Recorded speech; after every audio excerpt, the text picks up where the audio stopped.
નમસ્કાર, આપ જોઈ રહ્યા છો લોકમંચ ને હું છું જય શર્મા. ક્લાઇમેટ ચેન્જનો પડઘો હવે ઘેરો બની રહ્યો છે અને ગુજરાત પર પણ હવે તેનો પડછાયો ઘેરો બની રહ્યો છે. Gross domestic climate risk report જે આવ્યો છે 2024નો, જે ખૂબ જ ગંભીર આવ્યો છે અને તેની ગંભીર ચેતવણી મુજબ જો વાત કરીએ તો ગુજરાત વિશ્વના ટોપ 50 જોખમી પ્રદેશોમાં તેનો સમાવેશ થયો છે.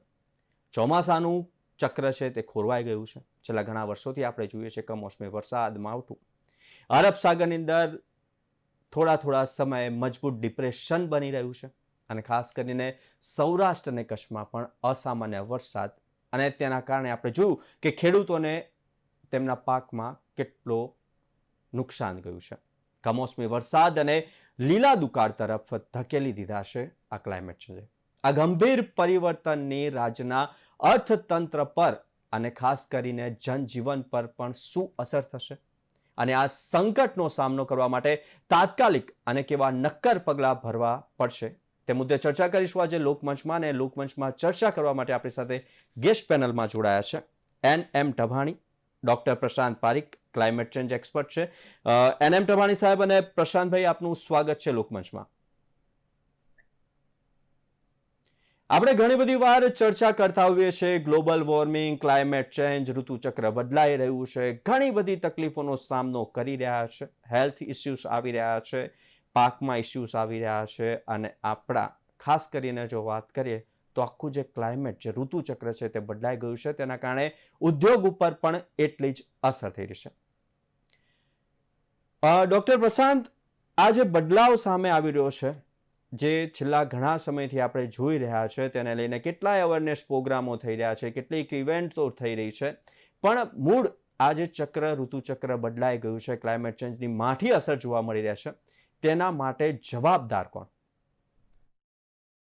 તો એના માટે છેલ્લા 40 વર્ષમાં તમે જુઓ જે રીતે શહેરીકરણ થયું છે, અને આજે ગુજરાત ઔદ્યોગિક દ્રષ્ટિએ દેશનું પ્રમુખ રાજ્ય છે, એમાં કંઈ બેમત નથી. પણ એ ઔદ્યોગિકરણની સાથે સાથે બહુઆયામી પર્યાવરણલક્ષી પ્રોબ્લેમ્સ આપણે ફેસ કરી રહ્યા છે. તો ગમે તે રિપોર્ટ હોય, વર્લ્ડ બેંકનો રિપોર્ટ હોય કે વર્લ્ડ ઇકોનોમિક ફોરમનો રિપોર્ટ હોય, બધા રિપોર્ટ એક વસ્તુ તરફ સંકેત કરે છે કે આખરે આ જે આવનાર 25 વર્ષમાં ગુજરાતની જો વાત કરીએ તો અમદાવાદ અને સુરત એ હાઈએસ્ટ ટેમ્પરેચરના હબસ્પોટ બનવાના છે. તો આ બન્યું કેવી રીતે? નંબર 1, એનું પહેલું પરિબળ છે માનવજન્ય એક્ટિવિટીઝ, જે રીતે શહેરીકરણ થયું અને જે રીતે માઇગ્રેશન થયું. નંબર 2, માનવજન્ય એક્ટિવિટીઝની એક જે અસર થાય છે સૌથી મોટી, એ અસર થાય છે પર્યાવરણ ઉપર. પર્યાવરણ ઉપર અસર થાય, એની અસર સીધી આપણી લાઈફ ઉપર થાય, કૃષિ ઉપર થાય, આપણા જનજીવન ઉપર થાય, ગ્રામીણ જનજીવન હોય કે શહેરી જનજીવન હોય. 40 વર્ષની અંદર છેલ્લા એની પાછળની વાત અત્યારે નથી કરતા, પણ રિપોર્ટ્સ એવું કહે છે કે ગુજરાતના જે જિલ્લાઓ છે એમનું 0.11 ડિગ્રી સેલ્સિયસ તાપમાન વધ્યું છે. 40 વર્ષમાં સરેરાશ તાપમાન વધ્યું છે, અને આ હીટ વેવ્સના કારણે ડેથ, નંબર ઓફ ડિસીઝીસનું જે પ્રમાણ વધ્યું છે એ ચિંતાજનક છે. સો નંબર 1 જે પરિબળ તમે વાત કરો છો, પહેલું પરિબળ છે માનવજન્ય એક્ટિવિટીઝ, કારણ કે આપણી ઈચ્છાઓ ઘણી વધી છે અને ઈચ્છાઓને પૂરી કરવા માટે ઔદ્યોગિકરણ, શહેરીકરણ ને બધું થઈ રહ્યું છે. એ સાથે સાથે એક સિસ્ટમેટિક પ્લાનિંગની પણ જરૂર છે, જે આપણને બેલેન્સ્ડ વેમાં પ્રોગ્રેસ એટલે કે ડેવલપમેન્ટ અને બેલેન્સ્ડ લાઈફ આપી શકે. બેલેન્સ લાઈફ, શહેરીકરણ અને ઔદ્યોગિકરણ, છેલ્લા ઘણા સમયથી આપણે કન્સ્ટ્રક્શન પણ જોઈ રહ્યા છે, વૃક્ષોનું નિકંદન પણ જોઈ રહ્યા છે, ઘણા બધા પ્રદૂષણથી માંડીને આપણે ઘણા બધા ફેક્ટર્સ છે તેમાં કામ કર્યા છે, વિષય બહોળો છે. પરંતુ ટવાણી સાહેબ, ગુજરાત પર હવે આવનારા સમયની અંદર કેવા સંકટ આપ જોઈ રહ્યા છો ક્લાઇમેટ ચેન્જને લઈને? ક્લાઇમેટ ચેન્જ આમ જોઈએ ને તો એ કોઈ લોકલ ઇશ્યુ છે જ નહીં કે કોઈ રાજ્ય અથવા કોઈ એક જ વિસ્તારને અસર કરે. એ સમગ્ર પૃથ્વીને અસર કરે ક્લાઇમેટ ચેન્જ. એનું કારણ કે સૌથી મોટું ક્લાઇમેટ ચેન્જ માટે જો જવાબદાર હોય તો ગ્રીન હાઉસ ઇફેક્ટ. તો ગ્રીન હાઉસ ઇફેક્ટ જે ખરી ને, એ જો કુદરતી રીતે થતી હોય ને, કુદરતના પરિબળોથી, તો એ પૃથ્વી માટે બહુ જરૂરી છે. કેમ કે જો ગ્રીન હાઉસ ઇફેક્ટ ના થાય ને તો પૃથ્વી પર જીવન પણ ના સંભવી શકે. પણ જો માનવ સર્જિત આપણા જે અલગ અલગ પ્રકારના જે કૃત્યો જ કહેવાય એને, એના કારણે જો ગ્રીન હાઉસ ઇફેક્ટ જો થતી હોય તો એ પૃથ્વી માટે બહુ ઘાતક પુરવાર થાય. અને એના માટે જો સૌથી મોટા જે પરિબળ છે ને તો 4 પરિબળમાં એક તો કાર્બન ડાયોક્સાઇડ છે, મિથેન છે, નાઇટ્રસ ઓક્સાઇડ છે અને વોટર વેપર છે. આ જે 4 પરિબળો છે એ ગ્રીન હાઉસ ઇફેક્ટમાં સૌથી મોટો ભાગ ભજવે છે. હવે આમ જોઈએ તો કાર્બન ડાયોક્સાઇડ આપણા જીવન માટે પણ એટલો જ જરૂરી છે. જો કાર્બન ડાયોક્સાઇડ ના હોય ને તો જીવન પણ ના થાય, કેમ કે સૌથી પહેલું તો આપણે જોઈએ તો ફોટોસિન્થેસિસ જ ના થાય. તો ફોટોસિન્થેસિસ ના થાય તો એક પણ વનસ્પતિજન્ય કોઈ સૃષ્ટિ સંભવિત ના શકે, એ શક્ય જ નથી.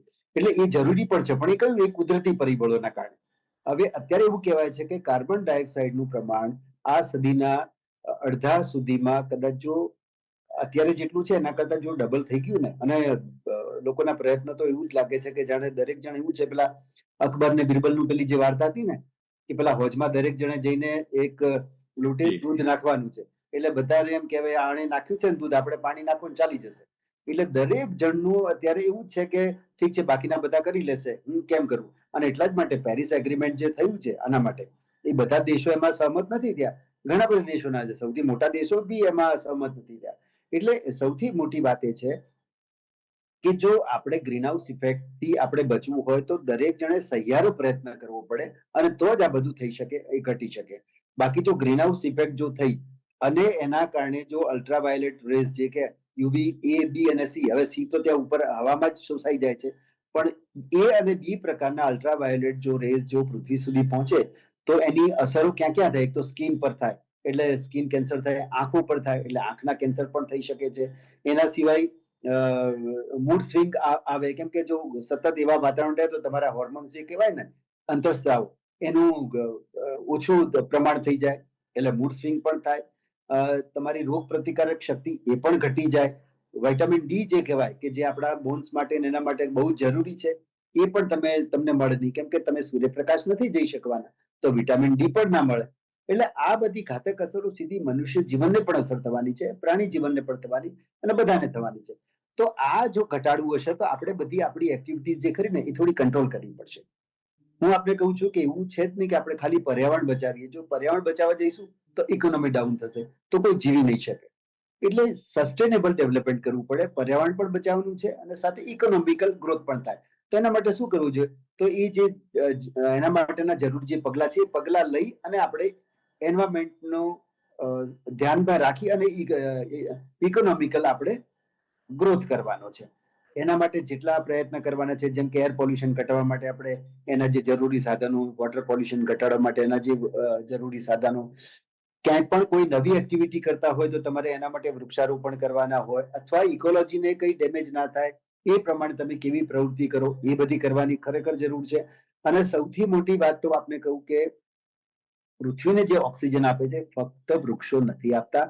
વૃક્ષોનો ફાળો તો કદાચ 20-22% જેટલો હોય છે, બાકીનું લગભગ 80% જેટલું આપણને જે ઓક્સિજન મળે છે એ સમુદ્રમાંથી મળે છે. સમુદ્રના જે ફાઇટો જેને કહેવાય ને કે માઇક્રોબાયલ જે જીવો છે, એ એની ચયાપચયની જે ક્રિયા કરે અને એમાંથી જે ઓક્સિજન રિલીઝ થાય છે લગભગ 80% જેટલો આપણને ઓક્સિજન સમુદ્રમાંથી મળે છે. હવે સમુદ્રમાં આપણે એવું માનીએ છીએ કે જેટલું પોલ્યુશન થાય એટલે આપણે રવાના કરીએ, અને આપણું નિમ્બી જેવું છે, નોટ ઇન માય બેકયાર્ડ. દરેક જણ એવું વિચારે છે કે મારા ત્યાં કચરો રહેવો જોઈએ નહીં. હવે સૌથી પહેલી વાત કરું કે આપણે ખાતરનો વપરાશ વધી ગયો, એનું બી એક કારણ છે કે 1950ની આસપાસ જ્યારે વસ્તી વધારાનો વિસ્ફોટ થવાનું શરૂ થયું ત્યારે એટલું અનાજ જ નહોતું, અને એ અનાજ જો પાક્યું ના હોત ને તો પૃથ્વી પર જે અત્યારે 7-8 અબજ લોકો છે ને એમાંથી અડધા પણ ના રહ્યા હોત આપણે. એટલે એ વખતે શું થયું કે જીનેટિકલી મોડિફાઈડ અનાજની ઉત્પાદનની શરૂઆત થઈ. હવે જો તમારે અનાજનો આટલો મોટો પાક લેવો હોય તો તમારે ખાતર પણ એટલા જ જોઈએ, અને અનાજનું ઉત્પાદન વધે અને બીજા કોઈ જીવાત એને ના નુકસાન કરે એટલે પેસ્ટિસાઇડનું પ્રમાણ પણ તમારે રાખવું પડે. એટલે આ બધાના કારણે શું થાય કે નાઇટ્રોજન યુક્ત ખોરાકનો ફર્ટિલાઇઝરનો ઉપયોગ વધવા માંડ્યો. હવે એ ફર્ટિલાઇઝર વરસાદના પાણી સાથે અલ્ટિમેટલી તો ધોવાઈને ક્યાં જવાનું, નદી નાળા કે કોઈ બી સાથે છેવટે તો સમુદ્રમાં જ જવાનું છે.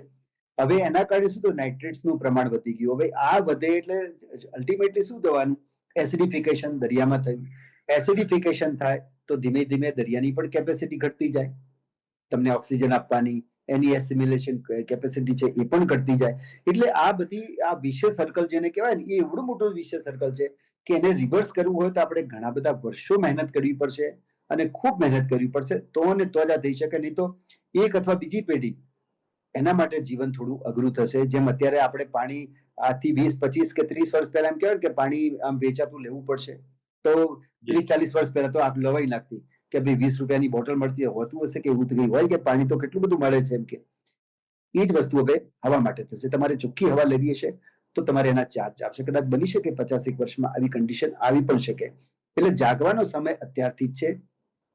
અત્યારથી જ જો આપણે પગલા લઈશું તો જ આ બધા કામ કરી શકશું. ગ્રીન હાઉસ ઇફેક્ટ બી ઘટાડી શકશું. ઓઝોન લેયર જે એમાં જે ગાબડા પડે છે એ ગાબડાને પણ હટાવી શકીશું.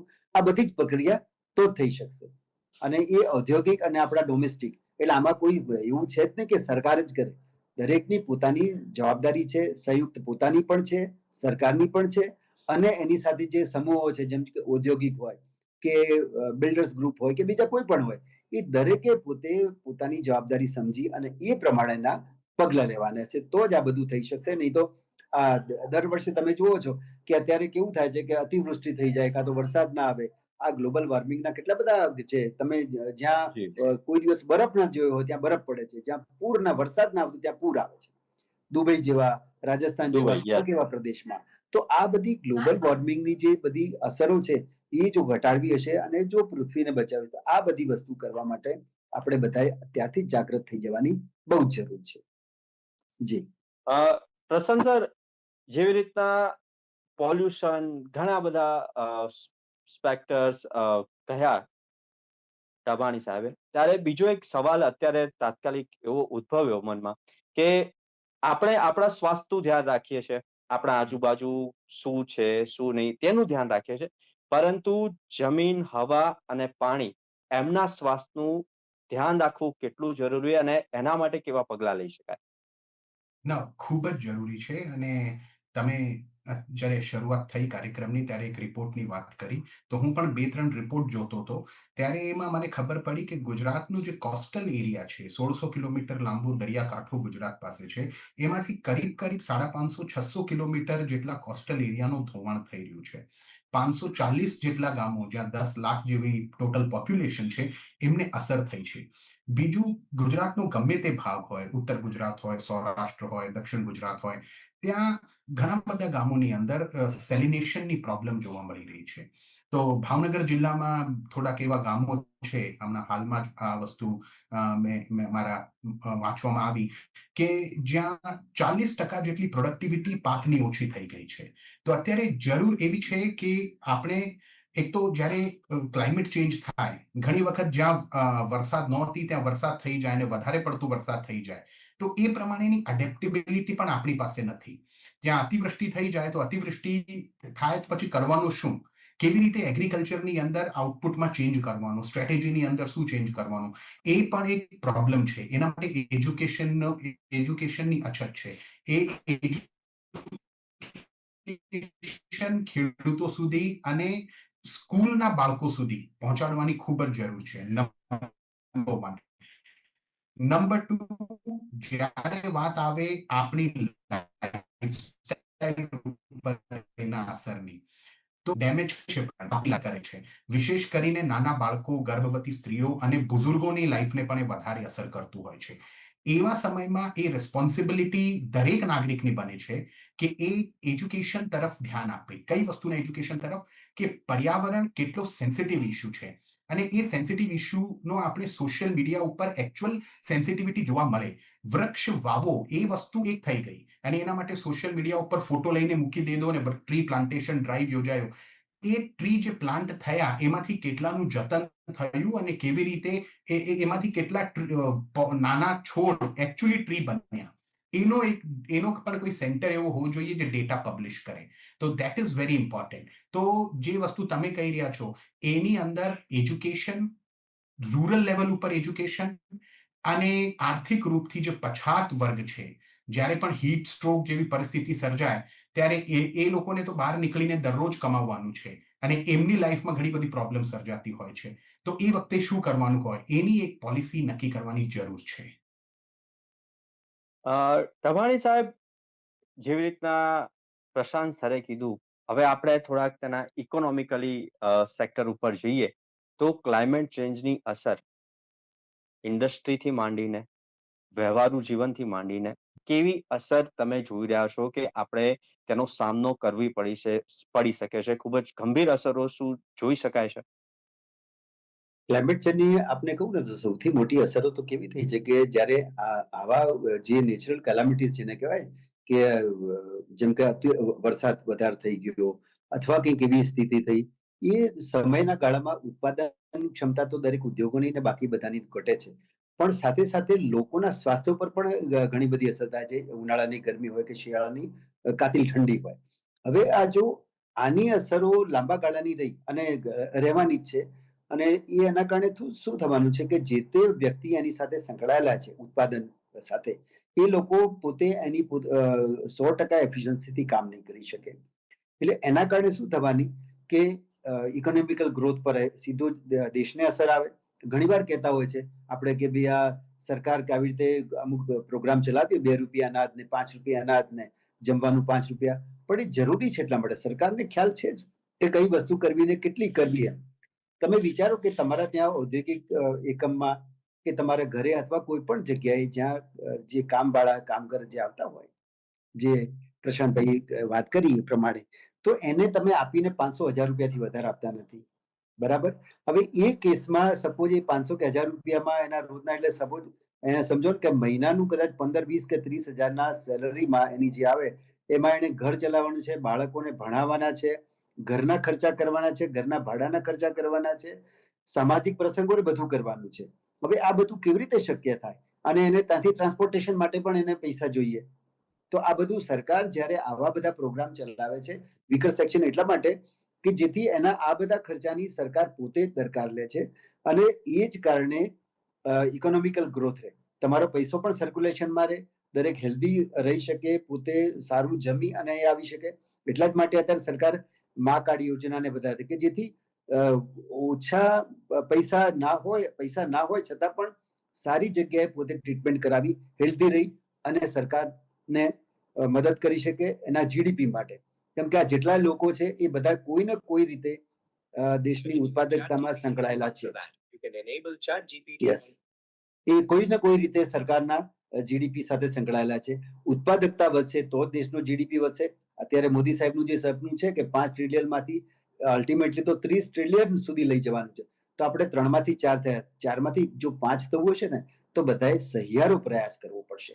ઇકોનોમિકલ ગ્રોથ જે કરે છે આ બરાબર છે કે ગ્લોબલ વોર્મિંગ છે, એના કારણે ક્લાઇમેટ ચેન્જના કારણે ઘણી બધી અસરો આવી છે, પણ આપણે દરેક જણાએ એના માટે લાગી જવું પડશે. દરેક જણ એક સંકલ્પ લેવો પડે. જેમ કે 10 મિલિયન ટ્રી આપણે જો ઉગાડવા હોય તો દરેકે પોતે પોતાની જવાબદારી સમજીને ઉગાડો.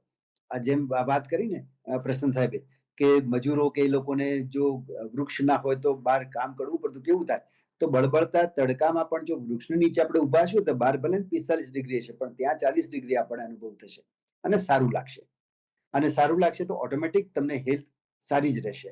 હેલ્થનો જે છે એ એક્સ્ટ્રીમ વેધર હોય ને ત્યારે જ હેલ્થ બગડવાની શરૂ થાય, તમારી ઇમ્યુનિટી તો જ ડાઉન થાય. રોગ પ્રતિકારક શક્તિ જે ખરી એ જ્યારે આવી કોઈ અનવોન્ટેડ કે એવી કોઈ સિચ્યુએશન આવે તો જ વધતી હોય ને ઘટતી હોય છે. એટલા જ માટે દરેકે પોતાની જવાબદારી સમજી અને આ કરવું જોઈએ.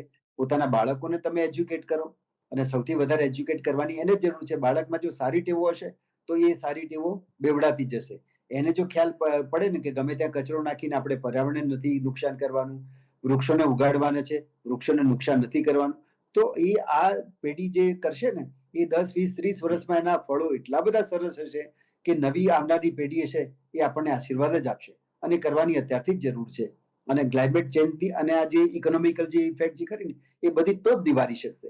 એટલે બધાએ પોતાની અંગત જવાબદારી સમજી અને આ દેશને અને પોતાને બંનેને મદદ કરવાની જરૂર છે આવનારી પેઢી માટે પણ. જી પ્રશાંત સર, ટેકનોલોજીનો ઉપયોગ હાલ થઈ રહ્યો છે, ટેકનો યુગ ચાલી રહ્યો છે, તો ટેકનોલોજીનો શું ઉપયોગ થઈ શકે છે ક્લાઇમેટ ચેન્જીસના જે બધા આવી રહ્યા છે આપણી સામે સંકટો? મેં ઘણા બધા વિડીયોઝ જોયા છે ઓશન્સ ક્લીનઅપ કરીને એક યુટ્યુબ ચેનલ છે જે લોકો ઓશન આખા ક્લીન કરે છે. એવી ઘણી બધી ટેકનોલોજીઓ છે. હજુ પણ આપણા ત્યાં આવી કે નહીં કે ક્યારે આવશે તે એક મોટો સવાલ છે. પરંતુ ઓશન ક્લીનઅપ જે છે તે ખૂબ જ સારી એવી ટેકનોલોજીથી એ લોકો આખું ઓશન ક્લીન કરી રહ્યા છે. અ, તો આ પ્રકારની ટેકનોલોજી આપણા ત્યાં ક્યારે વિકસશે અને કેટલી જરૂરી છે હાલ? કારણ કે આપણે એઝ અ હ્યુમન જેટલા રિસોર્સ આપણે કરી શકીએ છીએ તેના કરતાં ટેકનોલોજીનો ઉપયોગ કરે તો કદાચ તેની અંદર વધારે ફાયદો થઈ શકે તેવું મારું માનવું છે. આપનું શું કહેવું છે? તો ટેકનોલોજી અહીંયા બે પ્રમુખ વસ્તુ ઉપર ધ્યાન આપવા જેવું છે. અત્યારે આપણે જે યુગમાં પ્રવેશી ચૂક્યા છે એને આપણે કહીએ છીએ એઆઈ, આર્ટિફિશિયલ ઇન્ટેલિજન્સનો યુગ. આર્ટિફિશિયલ ઇન્ટેલિજન્સ બઝવર્ડ નથી, એ રિયાલિટી બની ગયું છે. હવે આર્ટિફિશિયલ ઇન્ટેલિજન્સની પર્યાવરણ ઉપર જે અસર થાય છે એના ઉપર પર ખાસી એવી રિસર્ચ અત્યારે થઈ રહી છે. એક ડેટા સેન્ટર ગૂગલ કે માઇક્રોસોફ્ટ કે ઓપન એઆઈ જે બનાવે છે કે પછી ઇલોન મસ્કની કંપની એક ડેટા સેન્ટર ઊભું કરે છે, એની અંદર એનર્જીનો યુઝ, વોટરનો યુઝ, પાણીનો યુઝ એટલું બધું થાય છે કે એનાથી તમે કેટલાય ગામડાઓને વીજળીની ખપત પૂરી પાડી શકો છો. અને એટલી બધી ગરમી એ ડેટા સેન્ટર ક્રિએટ કરે છે જે આપણે સમજી શકીએ કે પર્યાવરણ માટે આર્ટિફિશિયલ ઇન્ટેલિજન્સ કેટલો ફાયદેકારક છે કે કેટલું બધું મોટું પડકાર છે. બીજું, ટેકનોલોજીની જ્યારે વાત કરીએ સારા માટે, તો પર્યાવરણના સારા માટે ટેકનોલોજી, જે ઓશન ક્લીનિંગની તમે વાત કરી, એવી રીતે ઇન્ડિયાની અંદર ડ્રોન સ્ટાર્ટઅપ્સનો અત્યારે ઉદય થઈ રહ્યું છે. ડિફેન્સ સેક્ટર હોય કે એગ્રીકલ્ચર સેક્ટર હોય, ડ્રોન સ્ટાર્ટઅપ્સ એ સારું એવું કામ કરી રહ્યા છે કે ડ્રોનની મદદથી એ તમને ખેડૂતોને પહેલા જ જણાવી શકે કે આવનાર સમયમાં વાતાવરણ કેવી રીતે શું રહેવાનું છે. નંબર 1. નંબર 2, ટેકનોલોજીની મદદથી ખેડૂતોને એમના પ્રોડક્ટનો બરાબર પ્રાઇઝ મળે એ ઉપર પણ કામ થઈ રહ્યું છે. ગુજરાત કદાચ દેશનું એવું પહેલું રાજ્ય હતું 2009ની અંદર કે જેણે પર્યાવરણ ઓબ્ઝર્વેશન સેન્ટર ઊભું કર્યું હતું 2009માં. તો જ્યારે વાત આવે ઔદ્યોગિકરણની અને પર્યાવરણ બંને બેલેન્સ કરવાની, ગુજરાત એ દિશામાં કામ કરી રહ્યું છે. અને અત્યારે drone technology number 1. Number 2, seeds, કે ભાઈ કયા પ્રકારના સીડને તમે વાવો તો એનાથી કેવું વળતર તમને પ્રાપ્ત થાય, કેવું પ્રોડક્ટ પ્રાપ્ત થાય, એને લગતા પણ સ્ટાર્ટઅપ્સ અસ્તિત્વમાં આવી રહ્યા છે. ઇકોલોજી સ્ટાર્ટઅપ્સનો અત્યારે એક ટ્રેન્ડ ચાલી રહ્યું છે. અને એટલું જ નહીં, એ બીજી વસ્તુ એ પણ કરે છે એવા સ્ટાર્ટઅપ્સ કે કન્ઝ્યુમર્સને, એન્ડ યુઝરને પણ અવેર કરે છે, ઇકો કોન્શિયસ બનાવે છે. તો અત્યારની જે જેન ઝી જનરેશન છે, અત્યારે આપણે કહીએ જેન ઝી નો યુગ છે, એ જેન ઝી જનરેશનનો એક સૌથી મોટો કેરેક્ટરિસ્ટિક એ છે કે એ લોકો બહુ વેલ્યુ ડ્રિવન છે. કોઈ કંપની કે કોઈ સંસ્થા એવું કહે કે અમે એન્વાયરમેન્ટ માટે કામ કરીએ છીએ, એનાથી એ માની લેવાના નથી. એ લોકો રિઝલ્ટ જોવામાં વિશ્વાસ કરે છે અને પછી એ બ્રાન્ડને ફોલો કરતા હોય છે. તો નો ડાઉટ ટેકનોલોજી સારા માટે યુઝ થઈ રહી છે, પણ થોડુંક એનું પ્રમાણ વધારવાની જરૂર છે અને એ દિશામાં કામ થઈ રહ્યું છે. એની સામે આર્ટિફિશિયલ ઇન્ટેલિજન્સ એક પડકાર રૂપમાં અત્યારે તો છે, પણ એનો જ યુઝ કરીને આગળ કેવી રીતે પર્યાવરણ માટે કામ થાય છે એ જોવાનું રહ્યું. એનવીડિયાનો એક્ઝામ્પલ આપણી સામે જ છે. એનું જે વેલ્યુએશન છે ઇન્ડિયન ઇકોનોમીના કરતા પણ વધારે થયું છે. 440 કે 445 ટ્રિલિયન ડોલરનો વેલ્યુએશન છે. હવે એનવીડિયા ચિપ બનાવે છે, એઆઈ બનાવવા માટે જે ચિપ યુઝ થાય છે એ ચિપ બનાવે છે. તો technology is going to play a major role, પણ એ સારા માટે એ સમય જ કહેશે. અત્યારે કામ જરૂર થઈ રહ્યું છે. ટેકનોલોજીને લઈને આપણે પણ કામ કરી રહ્યા છે અને ક્લાઇમેટ ચેન્જની અંદર ટેકનોલોજીનો ઉપયોગ કરીને જે આવનારા જે સંકેતો જોવા મળી રહ્યા છે, ખૂબ જ ગંભીર સંકેતો જોવા મળે છે, તેની સામે હવે એક જાગૃત નાગરિક તરીકે આપણે પણ લડવું પડશે. ખૂબ જ હેલ્ધી ચર્ચા કરવા માટે ટવાણી સાહેબ અને ડોક્ટર પ્રશાંત પારીક અમારી સાથે જોડાયા તે બદલ ખૂબ ખૂબ આભાર. Thank you. તો આથી આજની લોકમંચની ચર્ચા ક્લાઇમેટ ચેન્જને લઈને ઇકોનોમિકલથી માંડીને કેવી અસર થઈ રહી છે દેશ ઉપર, વિશ્વ ઉપર. અને આ હેલ્ધી ચર્ચા માટે આપણી સાથે ક્લાઇમેટ ચેન્જ એક્સપર્ટ્સ જોડાયા હતા અને તેમનું પણ કહેવું છે કે શરૂઆત આપણે પોતે કરવી પડશે. આવી જ રીતના આવતીકાલે નવા વિષય સાથે ફરી મળીશું. ત્યાં સુધી મને આપશો રજા.